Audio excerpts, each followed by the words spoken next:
Hello everyone and welcome to Gierok Farms. It is a beautiful winter day today and we are going to be working on the lumber side of the business today. We got to move this running gear into the shop, but first we got to get the wood off of it so that we can get it out of our ice or our snowpack here. If you guys have paid attention to the videos, you know that we just bought a sawmill, or Dad did, as a bit of a side business or a hobby. He's pretty excited about it, and we plan to use this running gear as somewhat of a support vehicle for that. Yeah, to show you how old it really is. Bought these back in the late 80s. They must be XX large because I got big hands and it still works. Yeah, it's got to be close to zero. In the sun it's nice, but it's been pretty cold here lately. It's a perfect type of weather to be messing around with projects like this. So Below zero for a little over a week. Cattle are dry. The bedding pens, packs are dry. It's a lot of preventative freezing up stuff. We're just checking stuff all the time. We're gonna get that done at John Deere here and get this off, get this covered. yeah, so you heard him. We're gonna set this wood to the side here and then work on getting that running gear out of the snow.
Gear inside. If you guys pay attention to the videos, you know that this is the running gear that I got last fall when I purchased that planter. It's a John Deere running gear, if you couldn't tell that already. And the plan is to extend it to make it a little nicer for Dad's lumber and things like that. And then you were also talking about maybe put a couple main beams. I got them soldered ready, and then the crossbars in so that we can, when we're sawing lumber, we can actually put the lumber on something, and again use the pallet fork to move it or make a nice little all-around universal wagon. Something. Otherwise, like a flatbed trailer. Right. So what happens now, because of the stake pocket, it limits us to only this much. This way we can get it up higher, extend it over the wheels, and then maybe I gotta figure something out. We're gonna put some uprights that can be removed to hold our payload on so it doesn't slide off. Yeah, especially because this isn't going to be going down the road very often, so we don't need to necessarily worry about the weight side of it. It's more or less going to just go sit somewhere, maybe get moved around the yard. It's just going to be a handy something. And again, it's going to kind of correlate with this thing. As of right now, we have nothing no other big plans for this running gear. This originally had that junk fertilizer box on it. It was a byproduct of your corn planter. Yeah. I see here the tie rod, they must have had broke or bent and it's been reinforced. It's kind of had its good days, but... And then we got that other running gear too, that 12 ton that came out from under one of the old Rex chopper boxes.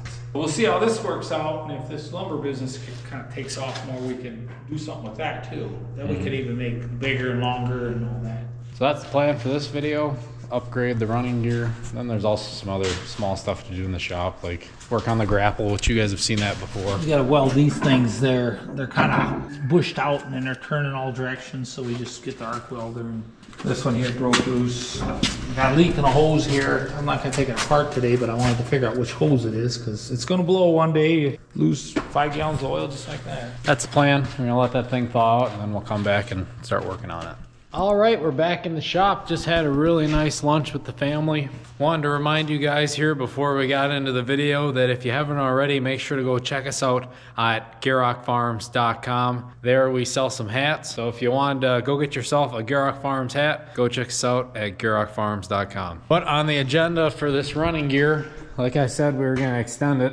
So I'm gonna try to get these loose. It looks like this guy's already threaded out some, and we're gonna try to pull this apart. We're gonna see how easy that comes apart. I have a feeling it's gonna be a little stubborn, being it's probably all froze together, but we'll see how that goes. Looks like we got a pin in up here and then that bolt there, and I think that would get us to slide, make it a little longer at least. And then we'll mess around with those beams, getting them set on here, getting an idea for this floor plan for the flatbed here.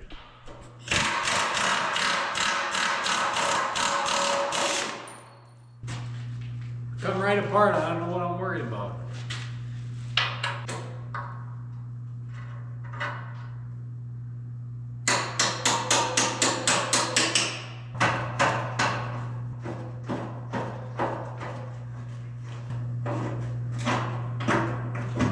There we go.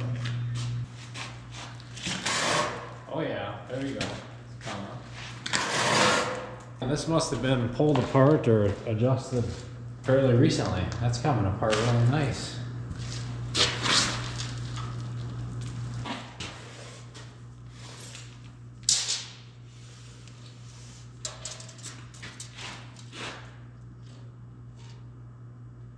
We'll wait for the boss man to get here to help make a decision on how long he wants this, being he's going to be the guy with the actual beams and putting lumber on this. And I think this is kind of right in that sweet spot. Gave her about a foot and a half increase here in length, but we're not going to get too insane with it here.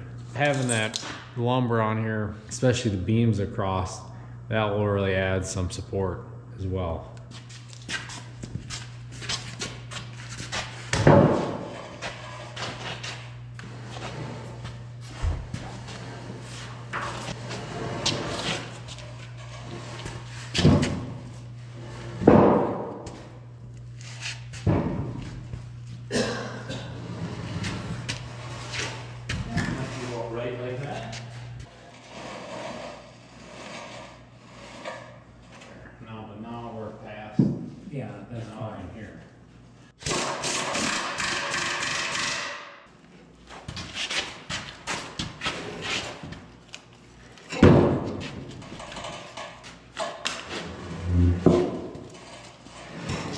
So we got these beams on the running gear now, and we were able to pick out a length. These are right around 11 feet.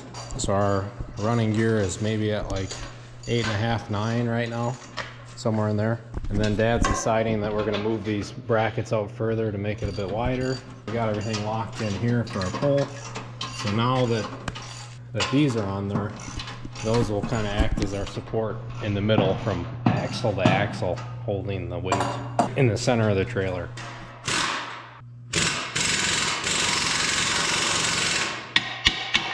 Standard. A little more.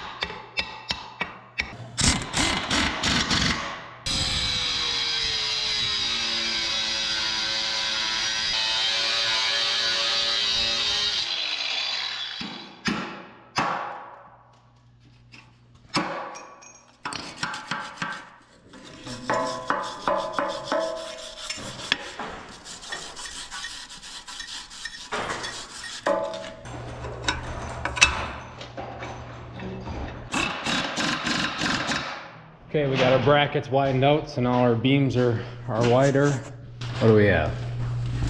Yeah, exactly 42. But I don't know if you want them tight or not. I suppose we just run them up tight, be better. 42. Sounds like the plan. You know, this angle is the same on both, so we can just leave that. As if we're 10 and a half. Let's just get them pretty close.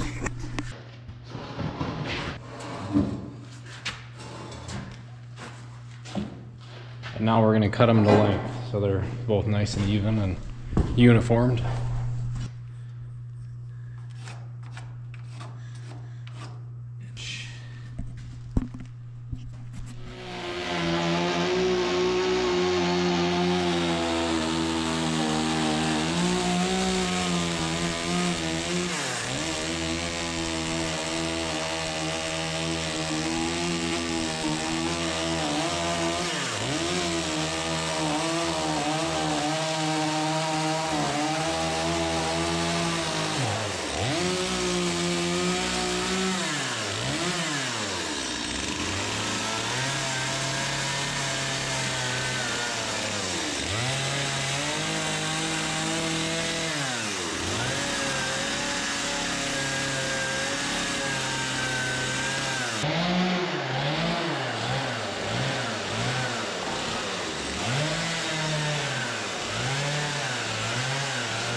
See the bowing a little bit in the shop here.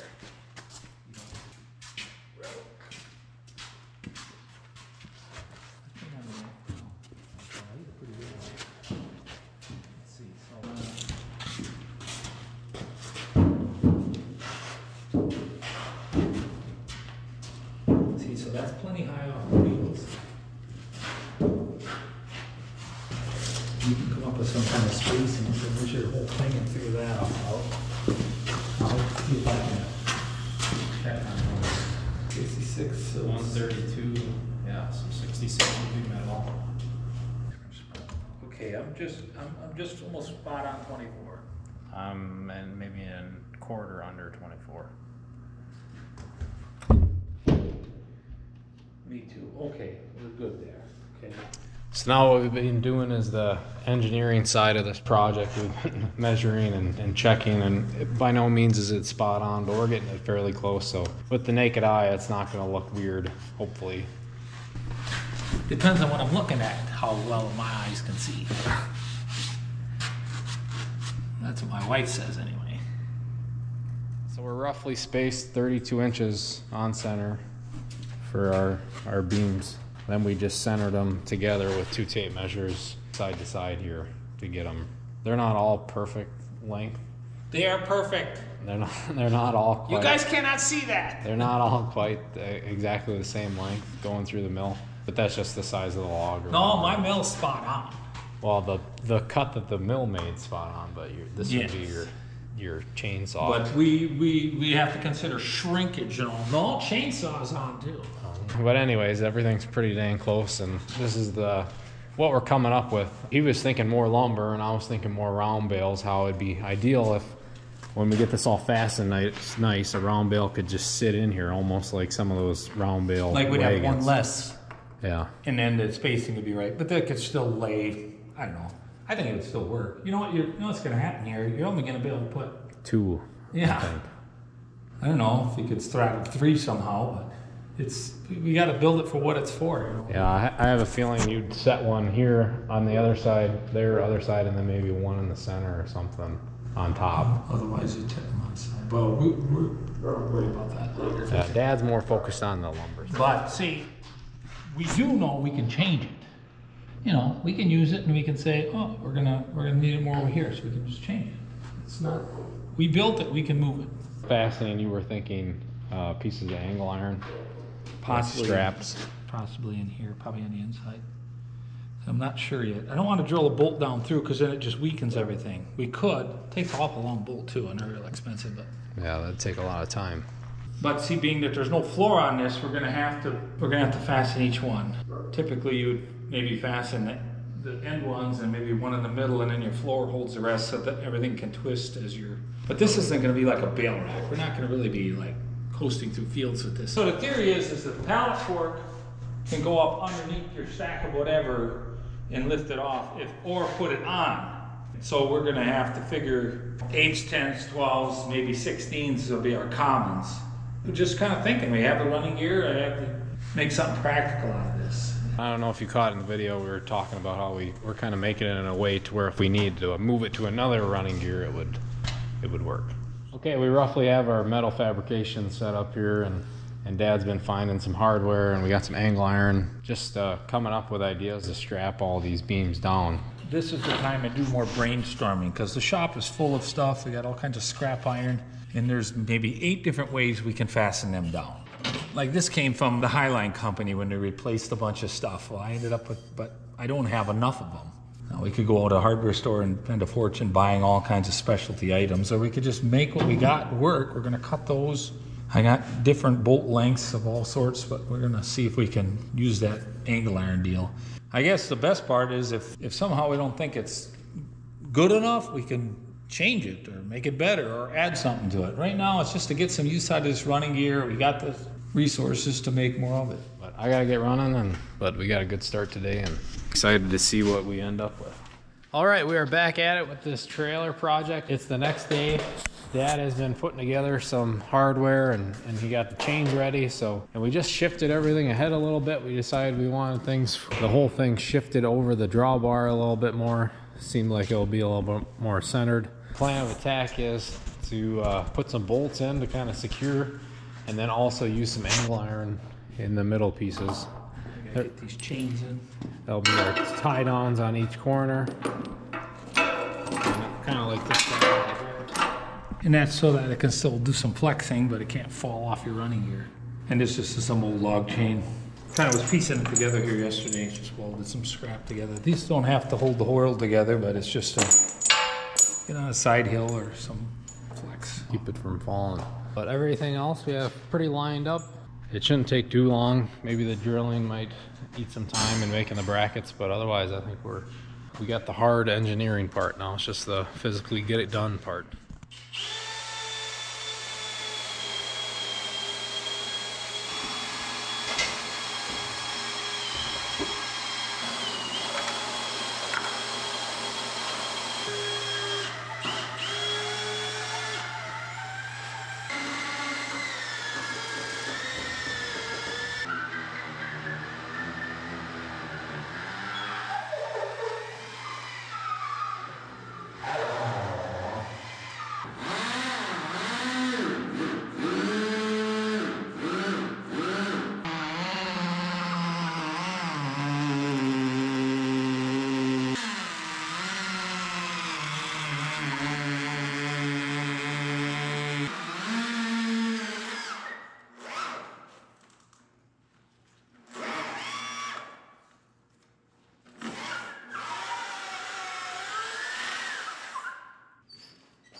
That's kind of my idea here.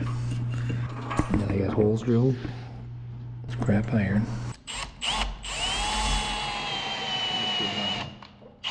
The other one.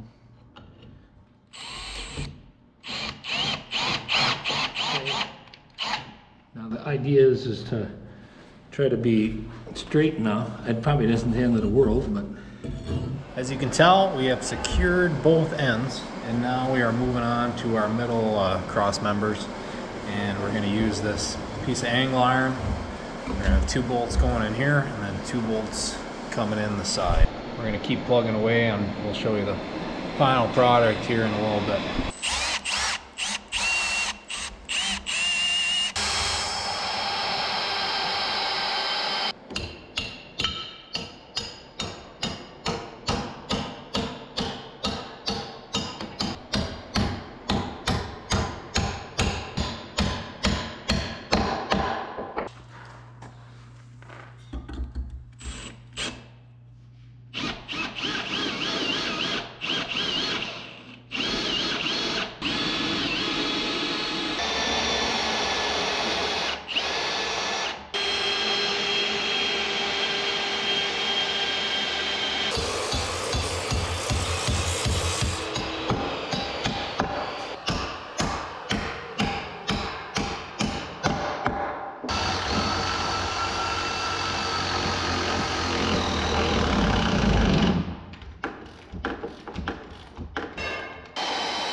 Okay, I am checking back in. We are fairly wrapped up, at least for the base we are wrapped up. Just finished tying down all these cross members here with the pieces of angle iron. There's the finished product. Really like how it looked. Set these in so a guy isn't catching them if he's working within the cross member here. And then also we were able to get away with some shorter bolts. Have to come back and like cut these guys off. Things like that. Chains are on all 4 corners. While I was working, Dad aired up the tires, or checked some of them, had to add air to others. Also greased the front end up, so that's all lubed up and ready to go. He's got to find one more threaded piece of rod for this corner, otherwise every other corner is tied down. And then he is also debating for some type of peg system or stake pocket system to where we can have sides on this thing, so we don't need to worry about the load sliding off the side or anything and having to tie it down all the time if we want to move it. He was thinking drill a hole and slide a peg in there and maybe have an option here on the end and an option over here so you can tighten your load up. But he's going to do some brainstorming there before he decides what to do with that. We just got done loading the heifer on the trailer, actually 2 heifers going to another local dairy farm as some replacements for his herd, which is super exciting. But I'm gonna end off the video here. Thank you all for sticking to the end. Thank you very much for watching. Remember, go check us out at GierokFarms.com. See what we got for sale on there. We got some hats and we'll have some other items here in the future. We would really appreciate it. Also, make sure to subscribe and share and like if you haven't already. Make sure to check out the other videos, and we will see you all next time.